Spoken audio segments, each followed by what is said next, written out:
Yan, good afternoon mga kamamaw. Nag-intro na ako kasi nga hindi nyo na makikita itsura nito mamaya or bukas. Tingnan nyo yung temperature mo ngayon, oh. Yan, malamig na. And then tingnan nyo yung paligid. Kita nyo, diba? Medyo ano pa siya, malamig siya pero wala pang snow. Mamaya siguro pag uwi ko nag-snow na yan kasi nakalagay lang naman dito ngayong araw na yung forecast is 1% na nga ngayon, pero bukas is parang 80%. So automatic bukas mga kamamaw, tutuloy natin vlog na to. Papakita ko sa inyo ang first snow dito sa Saskatoon. Yan mga kamamaw. So ngayon papasok muna ako and then mamaya tingnan natin kung magi-snow na siya. Yan, medyo madulas kaya dapat ingat-ingat sa mga nagdadrive sa inyo dito sa Saskatoon all over Canada. Sa mga unang salpak ng winter mga kamamaw, iyon ang madulas ang kalsada. So kailangan maingat sa pagdadrive. And mga kamamaw, sige papasok muna ako. See you later.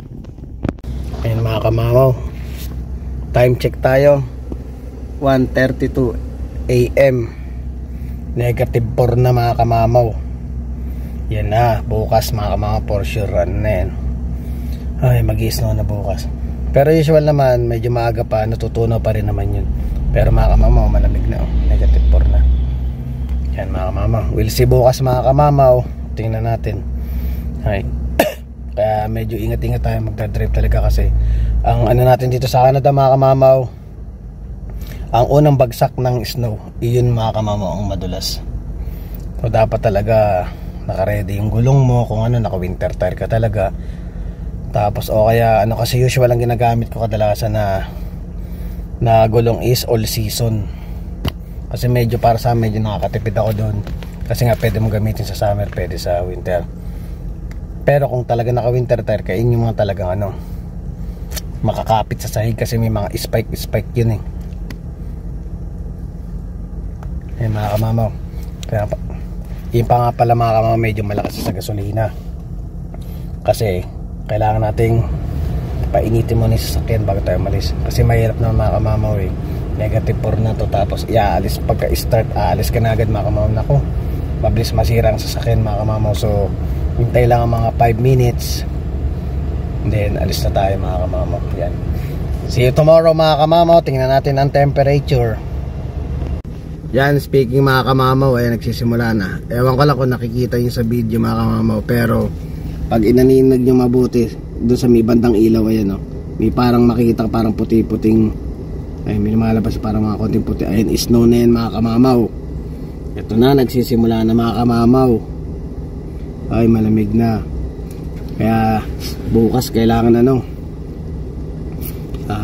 naka complete gear ka na mga kamamaw. Kasi excuse me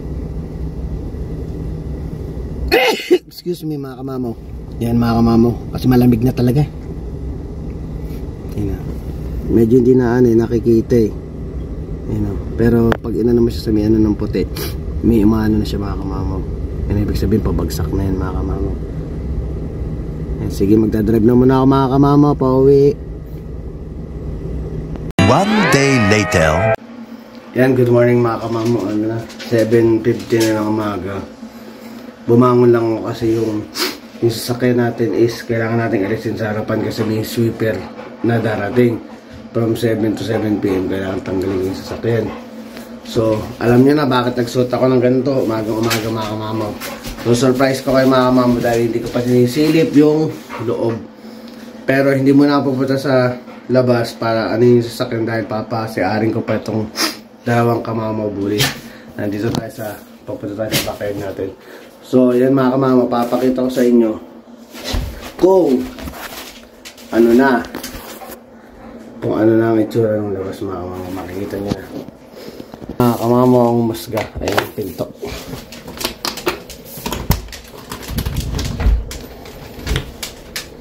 One, two, three, surprise! Yan ang mga kamamaw, nag-snow na. Ayan, nag-snow na siya mga kamamaw. Kagabi pa lang kasi mga kamamaw, hindi lang kita masyado sa video. May ano na talaga, may snow na. So ayan na, nag-snow na. Siguro nagulat na naman itong mga kamamaw boys. Ay, may yellow na naman. Ayan na. Naku, si Legend mga kamamaw, malakas sa ano yan, malakas sa snow yung batang yun. So ayan na, nag-snow na siya.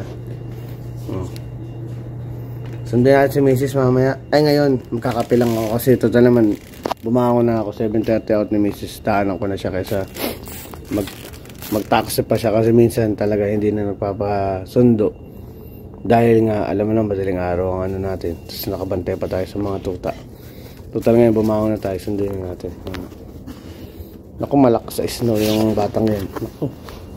Sera, papasok ko yun maya. Pero ito, naku, parang ano to, Eskimo. Parang Eskimo sa Legend.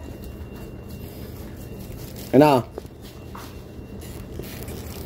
Yan mga kama, makapagkape na muna. At susundo tayo. Kaya mga mama, nung kukulitan na umaga, hindi ko man nililinis at tinaya akong magsipopo. Tingnan mo yung isa mga kamama, ay no. Ewan ko pa ba't gusto nila sa heater mga kamama, ay no. Sanitan sila. Pagkatapos yung isa naman ang pupuntahin, no. Si Soro ngayon na nandun, no. Bumubuga kasi yung heater, no. Kung gusto sa heater mga kamama, no. Oh, kala mo nagsasunbaiting, no. Trip na trip nila yung heater dun, no. Laki ni Soro mga kamama, no. Pogi. Yan mga kamama, welcome to Winter Wonderland. Yan. Yan sigurado mga kamama, yung sinasabi ko sa inyo, yan ang madulas, buong bagsak. Dahil yung snow niyan mga kamama, hindi pa nakadikit sa sahig. nasa nakaangat lang siya sa sahig, hindi pa siya nakadikit. Kaya sigurado, ingat-ingat sa pagdadrive dahil yung mga simpleng kaprasong preno mo ng mga kamama sumasadsad ng konti yan. Kaya medyo distansya pa nag-drive. Pinainit ko muna yung sasakyan natin.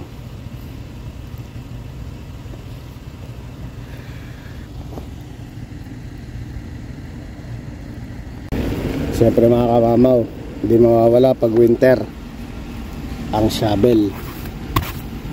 Shovel muna natin ang ating bintana. Marami mga kamamaw ang naano ng winter dito. Maaga kang maaga kang kikilos dahil shovel mo pa yung salamin ng sasakyan mo.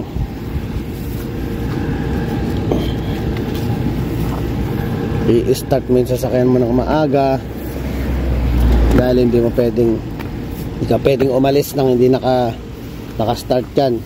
Baka masira yung makina. Yan. Maaga kang papasok dahil madulas ang kalsada. At syempre hindi ka pwedeng magmatulin, di ba?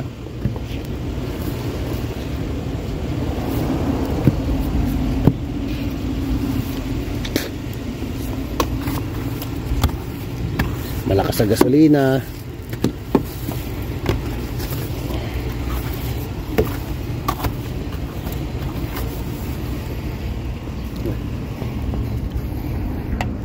Mahirap pag dumikit na dito mga kamamaw. Kikiskisin mo pa yan pag sobrang lamig.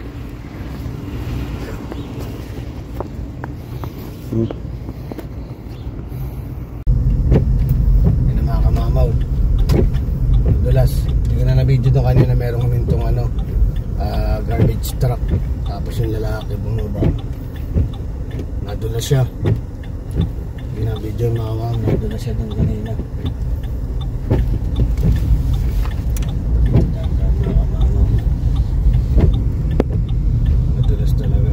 Siyempre iwasan din natin mga kamamaw yung mga alam mo na yung mga pasaway na naka-green tapos biglang tumatawid. Yun ang delikado mga kamamaw dahil madulas nga yung kalsada tapos may pasaway pang tumatawid. Ang hirap kontrolin ng mga kamamaw. Siyempre madulas yung kalsada tapos nandun ka sa speed mo na umuusad ka tapos biglang may tumawid na kumakamamo. Kaya pinagdarasal na natin na wala sanang pasaway na tumatawid. Hindi biro mga kamamaw. Talagang kakabugang dibdib ng mga kamamaw pag nangyari yung ganun sitwasyon.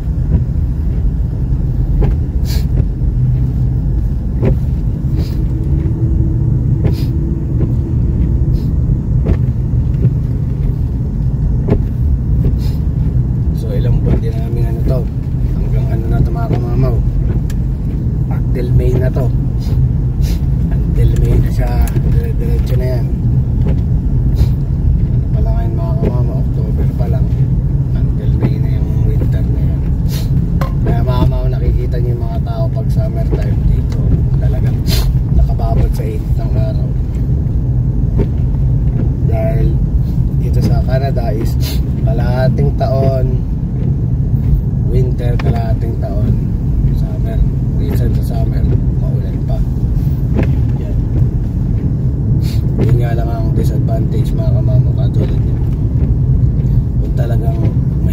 sa lamig. Mahirapan ka dito.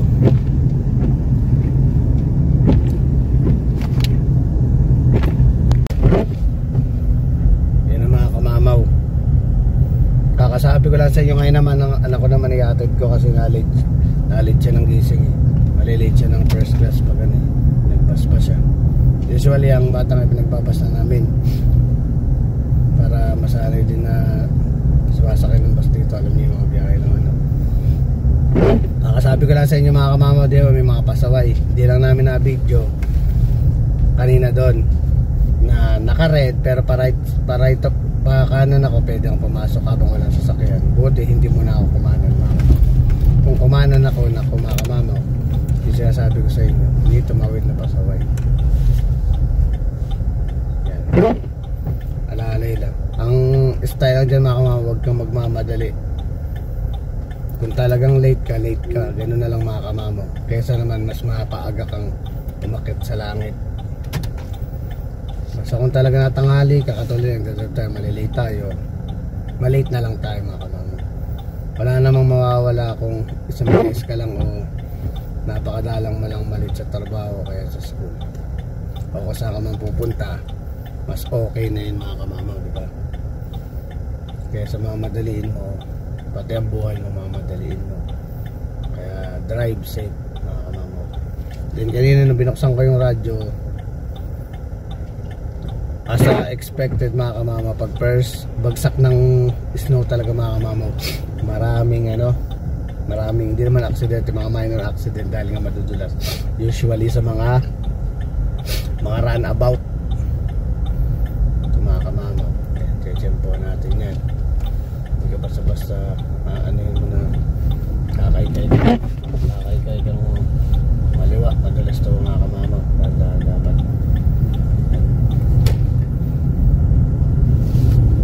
basta maingat ka mga kamamaw mag-drive, mapapaayos lahat. Kung sa tingin mo sa mga stoplight ay medyo malayo ka pa, huwag mong piliting humabol pa. Makahabol ka man sa stoplight mga kamamaw, pag hihinto ka sa sumibandang harapan, yun ang mahirap, yung bigla ipipreno mo. Kung talagang sa tingin mo sa normal na kalsada na walang snow, aabot ka pa sa winter, huwag mo lang ipilit mga kamamaw dahil magkaiba yan.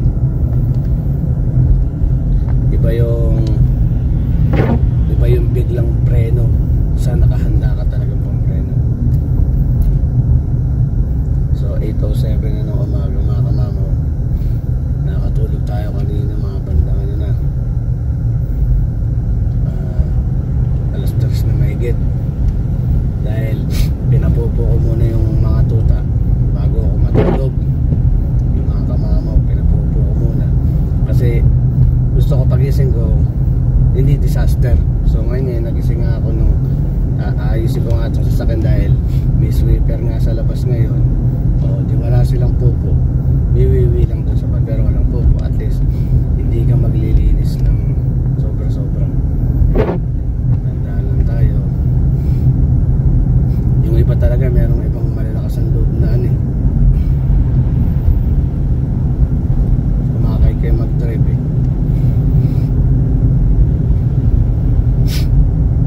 Dito tayo sa gitna. Yan pa pala mga kamamaw, mas magandang angulo mo.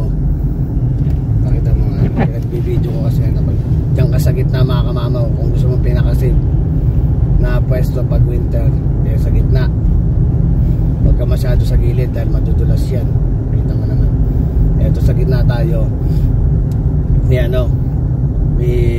dito, wala pang masyadong snow yung gitna, tsaka may linya siya. Ibig sabihin yung linyang ito natadaanan madalas, so hindi masyadong may snow. Hindi ka tulad na nasa gilid, nakatenga na yung mga kamamaw, medyo madalas na yun.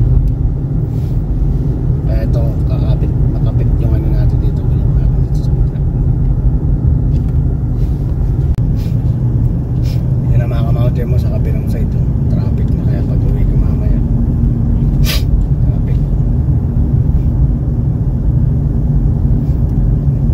Grabe haba oh, dulo oh.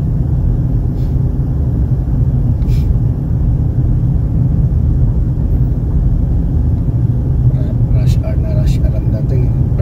ng snow mga kamama, kaya ganyan kaan yan. Kabisi. Hindi naman kabisi yung sasakyan, yung mga kalsada. Ganyan kasi syempre mababagal ang takbo niyan hanggang sa naiipon ng ganyan sobra.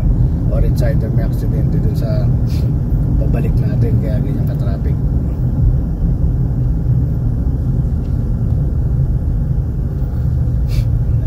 School.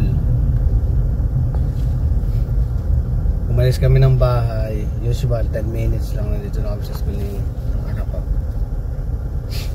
Nagto 20 minutes na mga kamama. Yun ang mga ano, kaibahan sa walang snow sa may snow.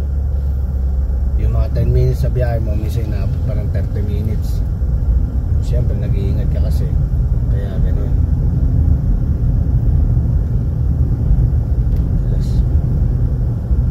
Lalim mga bigla ang likong ganyan mga kamamaw. Tapos nasabayan mo ng bilis na acceleration. Delikado.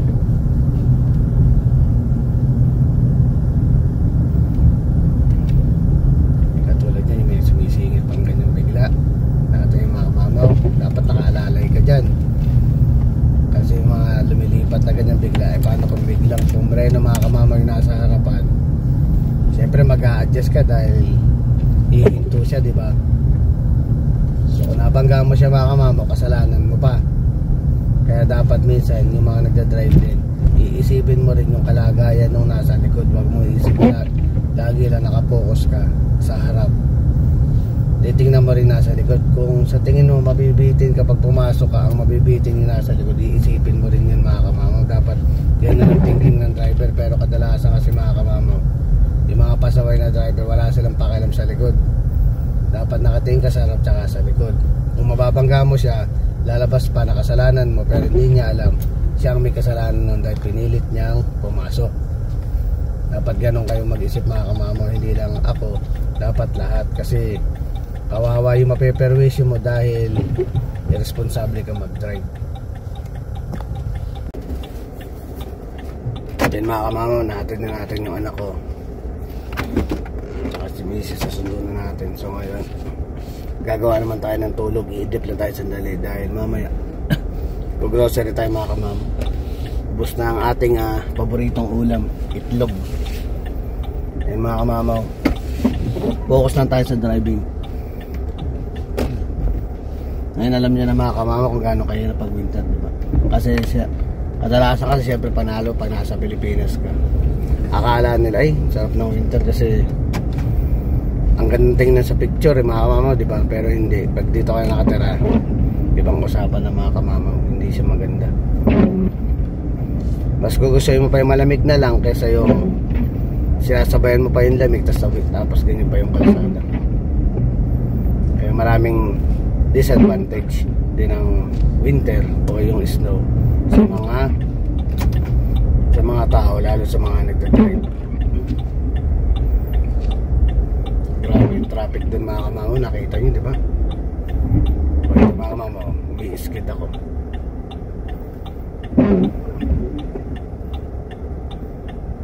Kaya kahit naka-winter tire ka mga kamamaw, talagang dumudulas yan.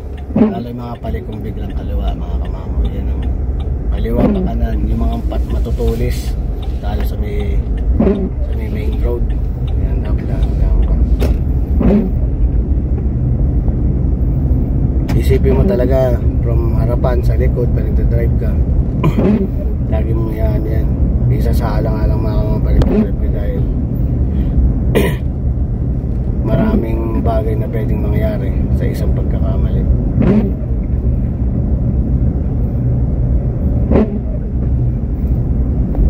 Pero syempre ano tag dito, yun sa mga bully naman mga kamamo, okay naman sila ngayon dahil may heater naman tayo sa bahay. Nakita niyo naman si Soro kanina nandun nakatambay. Si madalas tumambay dun mga kamamo, si Nami. Napakabait nung ngayon. Ibahin na natin ng konti.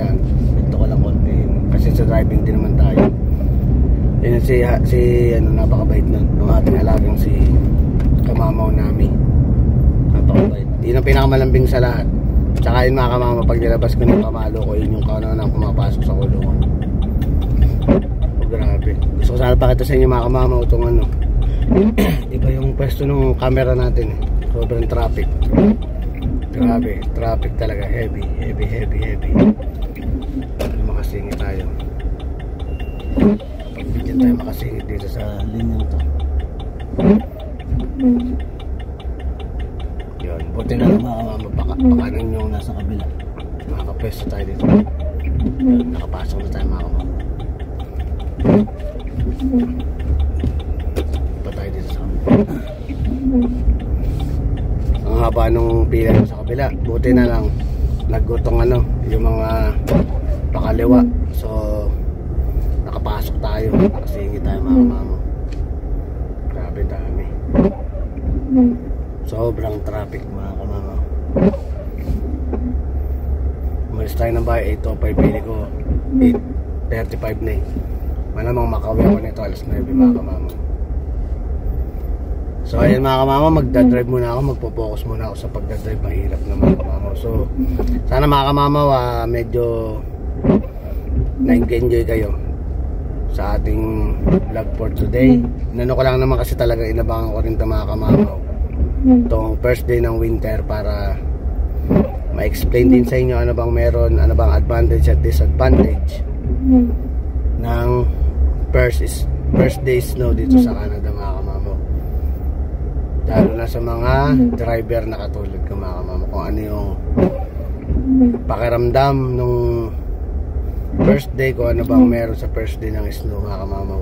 So ngayon may idea na kayo kung ano yung nangyayari sa ating araw na ito mga kamama. So hanggang dito na lang ang vlog natin. Please don't forget to like, share, subscribe and hit the notification bell for more updates of my video. See you mga kamama. 1 hour later. Mga kamama, malapit na ako sa bahay. Dinagdag ko na ito mga kamama. Nangyari kasi malapit na ako sa bahay. Parang mga siguro mga 20 seconds lang na late ako. Kaya na may inabutan ko mga kamama. Ayan, charan. Pagkatapos ng tren na yun sa likod na yun, yun yung pihitan, likuan sa amin na yun mga kamama. 20 seconds lang ang pagitan bago ako makauwi. Doon makatawid ako doon sa kabila. Inabutan pa ako ng tren. Ang tren mga kamama, it takes 15 minutes yan mga kamama bago matapos yan. Diba? Pero okay lang naman kasi wala naman tayong pasok mga kamama, mamayang hapon pa. Kaya hindi tayo nagmamadali. Pero ibig sabihin nakatuloy mga kamama. Umalis tayo sa bahay ng 8 o'clock. 43 minutes na mga kamama since nung hinatid ko yung anak ko. Ang 10 minutes na biyahe alos sinabot ng 1 oras mga kamama. Ganyang kahirap din pag winter. Kumakain talaga ng oras sa biyahe mga kamama. Pero siyempre hindi naman araw-araw ganyan. Nagkataon lang, sabi natin lahat ba ng pwedeng makatraffic na experience natin ngayong umaga na to. Pero okay lang yan, at least napakita ko sa inyo mga kamama, di ba? Yan ang haba niyan, 15 minutes yan bago matapos.